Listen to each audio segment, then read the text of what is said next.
Morning, good afternoon, good night, wherever you are in the world watching this. My name is Xavi Guzman, and I am Filipino. I am an actor, born in Toronto, Canada, and you might have seen some of the shows that I've been in: CW's The 100, ABC's Designated Survivor, Emmy-nominated Netflix's show Made, and most recently, Easter Sunday, starring none other than our very own Jokoe. I also direct, produce, and I've written screenplays and stage plays. I started a charity called the Play On Foundation, which focuses on raising funds for brain aneurysm detection and prevention. I'm a stand-up comedian, and most recently, which I'm very proud to say, I am a children's book author. And thank you very much to the Filipino School of New York and New Jersey for having me and sharing this moment with me to let me read some of this for you. But before I do, I want to tell you a little bit about what it was like growing up Filipino and how hard it was. I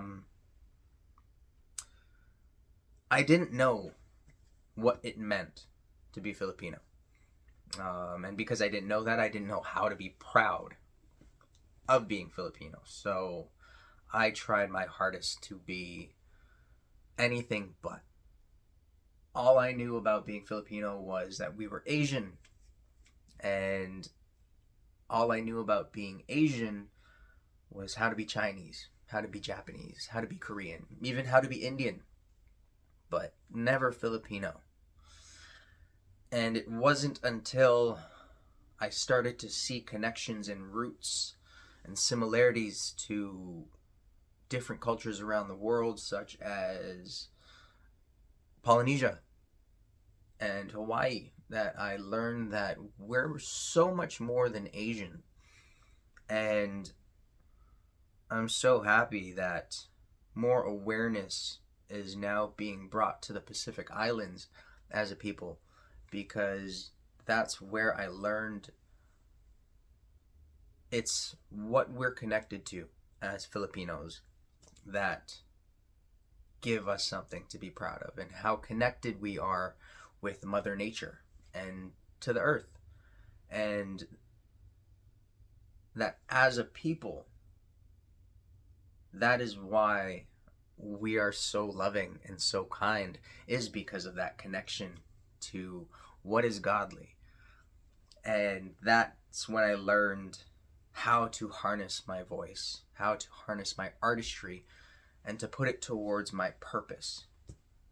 And whatever your purpose may be,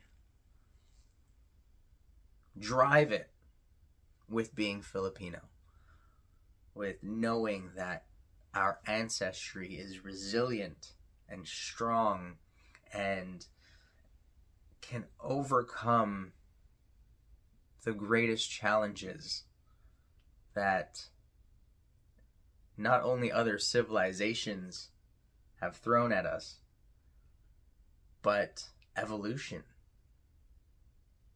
We were there from the start, and we will continue to be there, and that only means we will continue to have a story to tell. And yeah, hopefully, if anything, even if you don't like my book, you're inspired to go tell your story through whatever medium that may be. But yeah, I hope you enjoy it, and if you are interested in learning more about it, check out the Instagram page at Peeled Fruit Book, and hopefully I'll have more to come in the future. But if not, just keep watching TV, and I'm sure you'll see more of me. But Peeled Fruit by Xavi Guzman, that's me, and illustrated by Rhoda Domingo, who is a Filipina out of New Zealand. And if you're not familiar with New Zealand culture, their indigenous people, the Maori people, are also very closely related to Filipinos. But peeled fruit.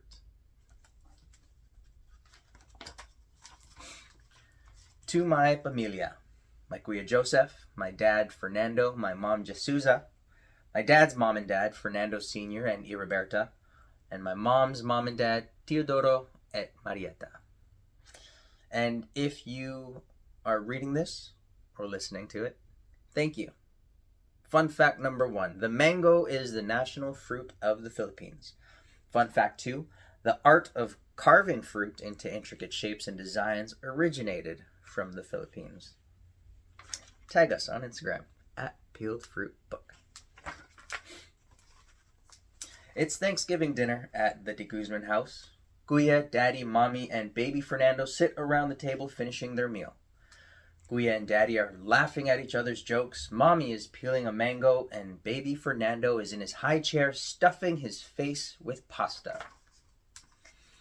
Fernando is trying to eat, but the yellow of Mommy's mango catches his eye.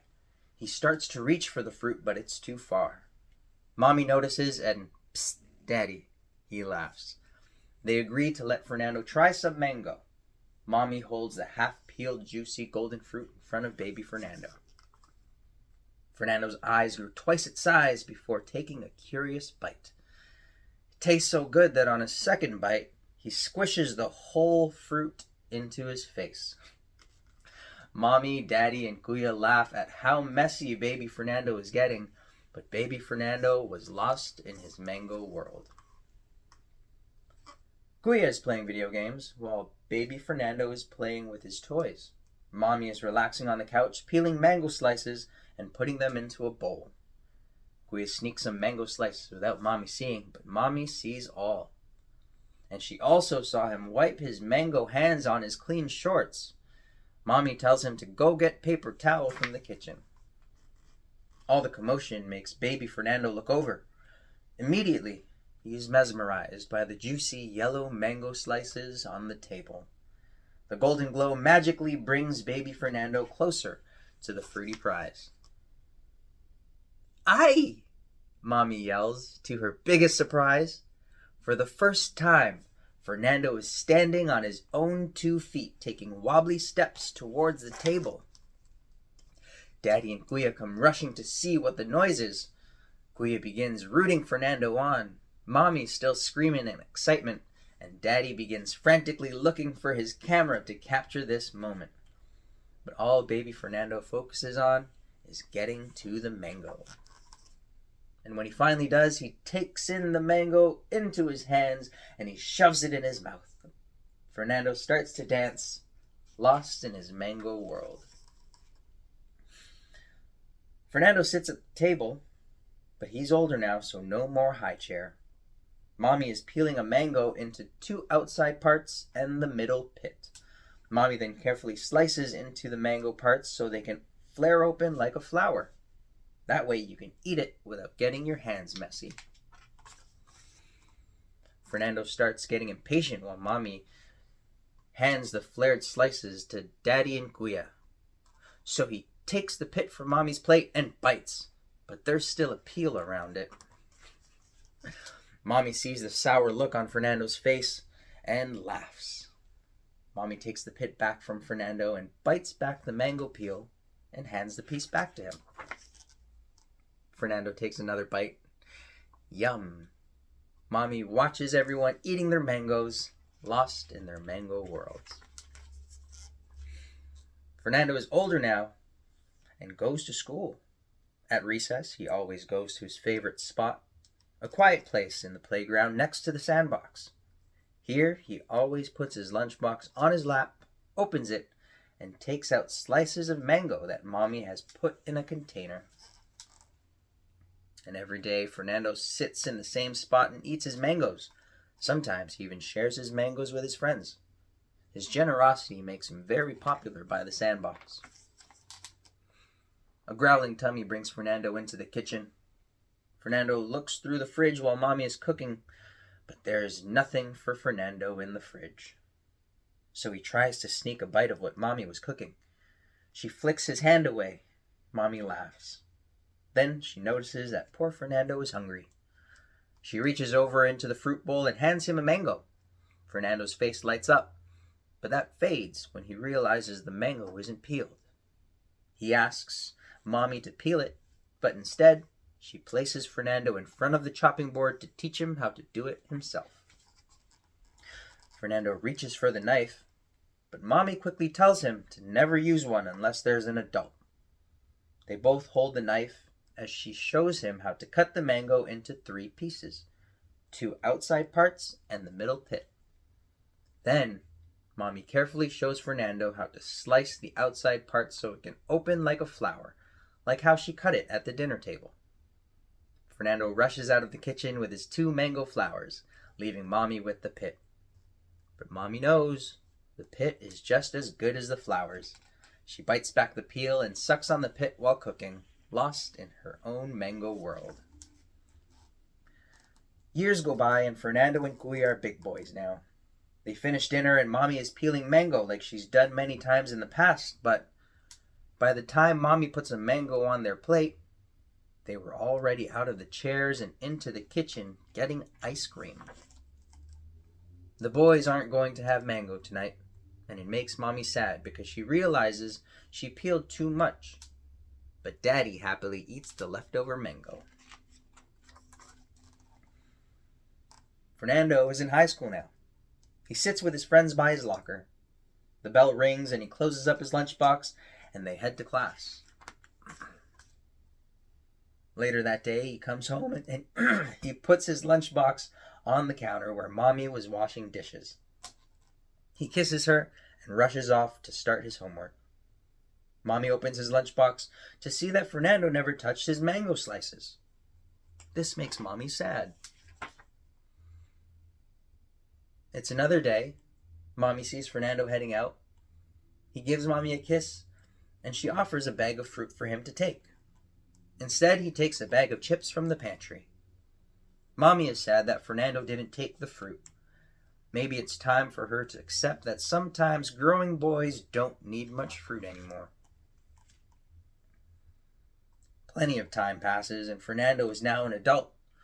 Mommy and Daddy, now with some gray hairs, help unload some moving boxes. This is Fernando's new home. But it's not just his home, it's also his wife's, Terry's.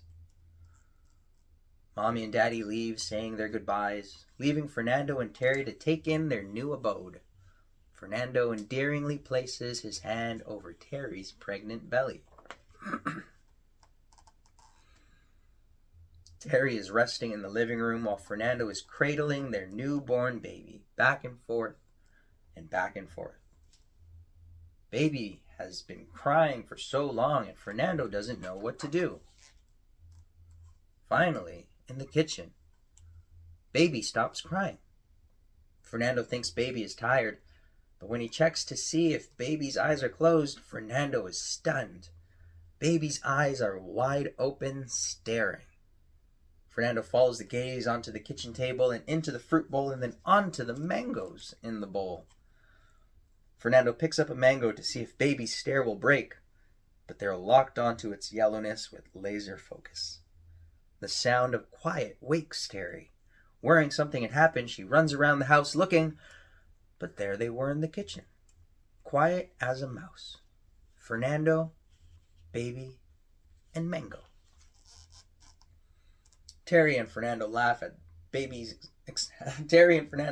how Baby explores the mango with their mouth. Terry and Fernando thought that the baby should taste the mango, so Fernando began biting into the mango, peeling it how his mom used to peel it for him. Fernando put the mango back in front of Baby's face, peeled. Baby grabs the juicy object and went right back for a bite. Immediately, Baby pulls back. Yum! Then went back in for another bite. Baby is dancing at the taste. Fernando and Terry also share bites of the mango. The whole family is smiling, lost in their mango world. Fernando, Terry, and Baby arrive at Fernando's parents' house. They greet each other with mano after taking off their shoes. Fernando's parents were especially excited to see Baby because this means that they're no longer just Fernando's mommy and daddy, but now they are Baby's grandparents, Lola and Lolo. Everyone comes in and washes their hands. Fernando and Lolo set the table, and they all sit down for dinner. After dinner, everyone was sitting around the table talking. Lola started peeling a mango, like she always did, but this time, Baby is staring at the fruit being peeled, just like baby Fernando used to. Lolo notices Baby and, "Psst, Lola." Lola, "Psst, Fernando and Terry." And they all laugh. Fernando and Terry say it's okay to let Baby taste the mango. So Lola bit a piece off and held it to Baby. Baby is so excited, Baby squishes the juicy piece of mango before taking a bite. Yum! Fernando cut up more mango, and Lola watches the table. Everyone is happy, eating peeled fruit, lost in their mango world. And that's Peeled Fruit, about a mother's love language of peeling mango for her baby. Hope you enjoyed it. Thank you for your time. Again, follow at Peeled Fruit Book. And again, thank you, Filipino School of New York and New Jersey, for this.